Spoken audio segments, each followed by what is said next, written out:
Hello, everyone. I would like for you to think for a moment and ask yourself, am I a driver for social change? Am I an advocate?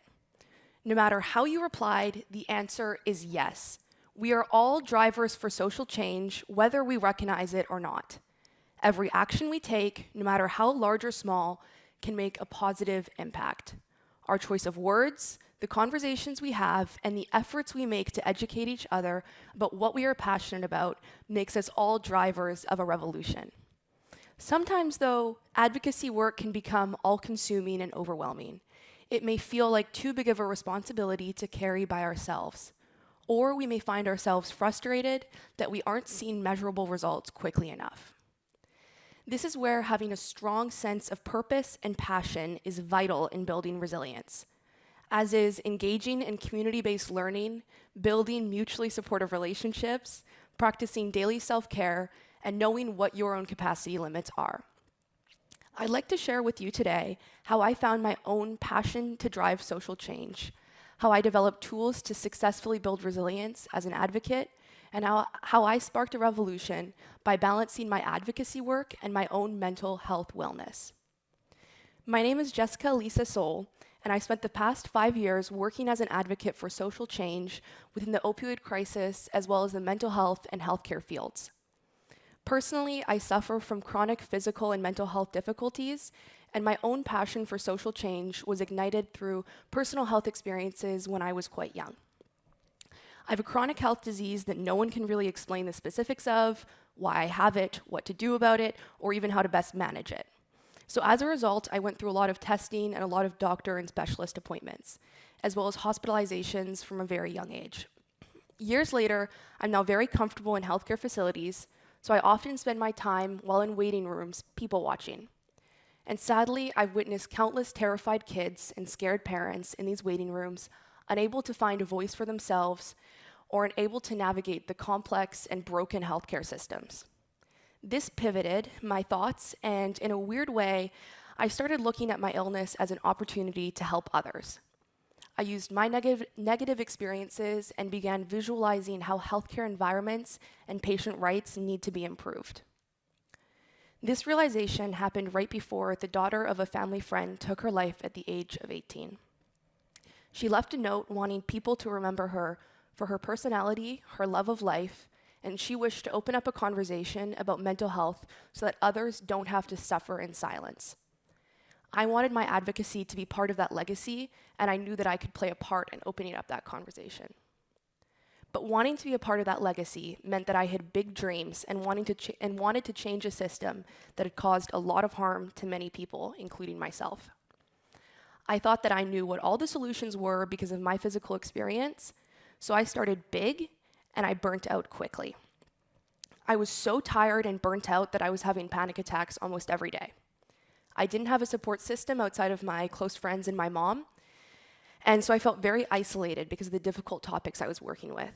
Does this sound familiar to anyone? So as advocates, most of us have come across a time when we realized that we didn't know the best path forward or have the information necessary for a particular change. This is where community-based learning and mutually supportive relationships are imperative for building resilience. Community-based learning is a very important part of my story and truly made me the resilient advocate that I am today. There are so many intersections between physical and mental health, especially as more community organizations are working with wraparound care that cater to all aspects of health, including social services. And one of those organizations is Foundry BC, a community-based series of youth clinics across British Columbia in Canada. I started working with them as a member of youth councils and advocacy groups, and it was there that I learned the importance of resilience. I was dealing with tough topics, issues that were swept under the rug, stigmatized, or ignored altogether. That's when I founded my own organization called This Is Harm Reduction as a community-based response to the opioid crisis in Canada.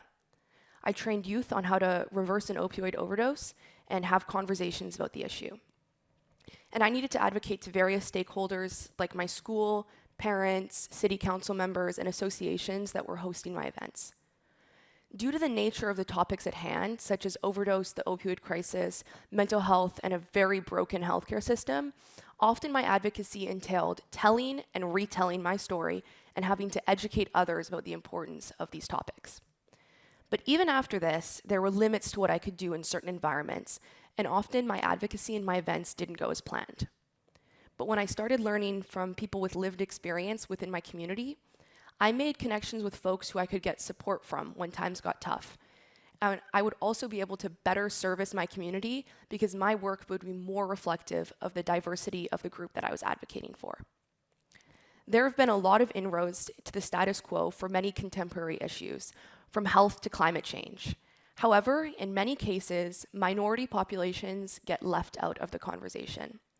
And as a result, the actions taken and changes made don't necessarily reflect the needs of racial and ethnic minorities, as well as those who don't have the financial resources. This is why, no matter what your passion is, folks with lived experience need to be a part of the conversation, especially those who have not been previously given a voice. If you want to make an impact, a good place to start is by speaking to those communities and see how you can incorporate their needs into the revolution that you're going to spark.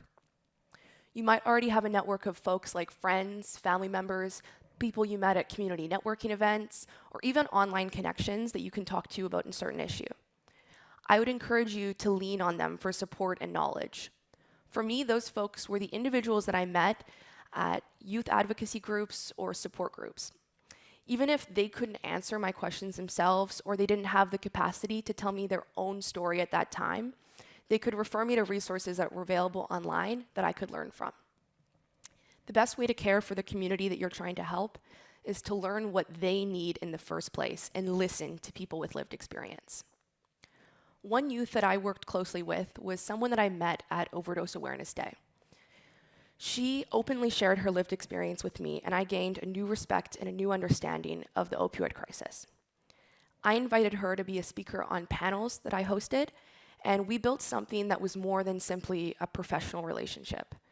Because when a lot of passions come from personal experiences, you grow very close to those that you work with. This individual would come to events during the day and then go to work from midnight to 8 a.m.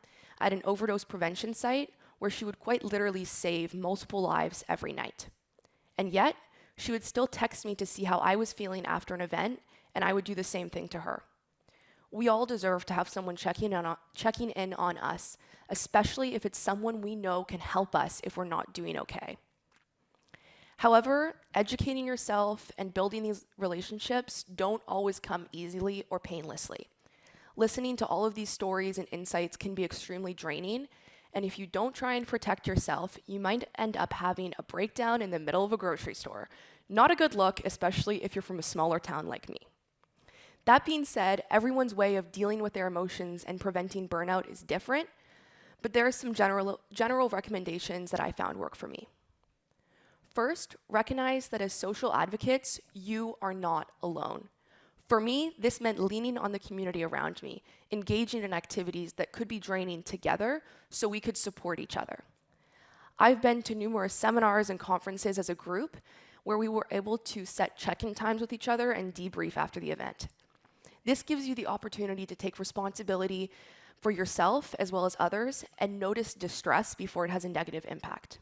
The added benefit is that you're able to learn from others' reflections and end up getting even more out of the experience. Something else that I've learned is that there is no monopoly on advocacy and that everyone has a role. The people that I work alongside comes from all walks of life and have varying backgrounds and reasons for holding their passions. Whether you're volunteering with an organization that you like, making small changes in your life, or simply starting a conversation with a loved one, you are an advocate. Hopefully you can find yourself in an environment where your passion and your energy is reinforced, but even if you don't, know that with a passion and some action, you are an advocate too. Even so, there are situations in which these small impacts don't feel like enough. A tough pill to swallow is that our system is not going to change overnight, in a year, or over 5 years. Sometimes they will never change. This is why having a small goal is part of building resilience. so that you're able to focus on a specific part of your passion and build blocks to a larger change. Small efforts make a big difference. For example, after an event one day, I talked to my mom about destigmatizing mental health and addictions through the language that we use. Almost overnight, she changed her language from using phrases like addicts to people who use drugs, and shared this with her friends as well. Small changes that you can make, like writing to local representatives, donating if it's within your means, voting in elections, educating yourself, and sharing your new knowledge with those around you can and will have a massive domino effect. But not everyone is going to want to hear you out, but you should always listen to them, because that way you'll have more of a chance to build mutual connections and get through to them. But as an advocate, no matter what actions you're taking, you have to be ready to be disappointed, be ready to be insulted, be ready to have to tell your personal story and not be respected. It will come. But I'm here to tell you that building resilience is the only way to make sure that there isn't a massive negative impact on your mental health. It may not be the case that you're dealing with topics like overdose deaths or individuals dying from a flawed healthcare system, but chances are that your passion will lead you to similar challenges. This is what we have to expect as advocates, especially when the odds are stacked against us and we're changing the status quo. Even with the reinforcement of your community, spaces where you have to share your lived experience and trauma in order to legitimize yourself are some of the hardest places to be an advocate. This is why it's important to check in with yourself before meetings or events, as well as throughout the course of an event, in order to see what you might be comfortable sharing that day, as well as your emotional energy levels. Personally, if I don't feel like I'm heard, I can get very frustrated. So I try to do emotional regulation exercises before and during meetings in order to ease my anxiety. My favorite thing to do is click a pen under the table. Even though it can be a little loud and annoying, it helps me to have a space to give out my frustration. When you go to a meeting where you have a specific agenda, like getting an event approved, acquiring financial support, or getting a policy changed, you need to come prepared. Preparation builds confidence, and I promise you that confidence is one of the keys to being a successful advocate. This preparation can look like knowing your facts, especially if you'll be discussing a tough topic, so that you're able to destigmatize and educate as part of your advocacy. Remember that everyone's voices deserve to be heard, and knowing that makes you a better advocate. If you take the time to listen to all sides of a story, even those who disagree with you, and those who have differing opinions, you will be able to serve a larger number of people. It can be hard to hear, but reality will set in. Not everything will align with your agenda, and when you're so passionate about a topic, your emotions are going to be at an elevated level, and you will hope in your heart of hearts that everyone will want to help you on your journey. But in my experience, I was met almost immediately with resistance from administrators who are not convinced of my project due to the stigmatization and the not in my backyard attitude of some individuals. By listening to concerns and opinions, I came back with an event design that met everyone's needs, and this resulted in a higher attendance than we were originally expecting. Creating a safe space isn't just for those who agree with you, it's also for those who are on the other side of the table. Believe me, I have trouble understanding and respecting this, as many people do. But having emotional regulation tactics, knowing that it's okay to take a break, and being supported by like-minded individuals in your community helps you build the skills to listen to all stakeholders. Another thing that I'm sure a lot of us have struggled with is the reality of not seeing results. When we put work into a project and then don't see the immediate impact, it can be very discouraging. There are a few things that you can do to help. Firstly, your goal, you understand that your goal may not align with what folks actually got out of a certain event. What I mean by this is if your goal is, for example, to destigmatize harm reduction in the opioid crisis, but you don't see those around you changing their language and your actions, it can feel like you have not made an impact. When this happened to me, my mentor gave me 2 pieces of advice. Firstly, refining your goal and starting on a smaller scale is the best place to start. Starting small meant that I could listen to folks' concerns more closely and see results more immediately. So I started with a smaller peer group or grade level. The other piece of advice that I got is to understand that I was working to change a system that was directly responsible for countless deaths, and that change was not going to come overnight. Seeing small changes in people's opinions is already a huge undertaking. What was incredible was that after I spoke to students at my school in those specific peer groups or grade level, their parents would contact me for harm reduction training for when they hosted parties. They realized that the opioid crisis was not isolated to a certain demographic and that folks from all walks of life could be affected. By focusing on my own school's community and smaller groups, I targeted specific needs and therefore saw specific impact. Embrace the challenges that come with being an advocate, welcome open dialogue, be curious, and don't take things personally. This is all part of being resilient. Advocacy comes in all shapes and forms. Some folks are loud and proud, others are passionate and work in the background. Know that each and every action you take has an impact. Changing one person's mind is just as important and valid as changing hundreds. So start small and go from there. We all have the ability to plant a seed of change that will spark a revolution. With our personal lives, our jobs, our volunteering, we are all advocates. So when you're listening to the rest of the talks today, think about what inspires you and choose one small action to take in the following days. Thank you.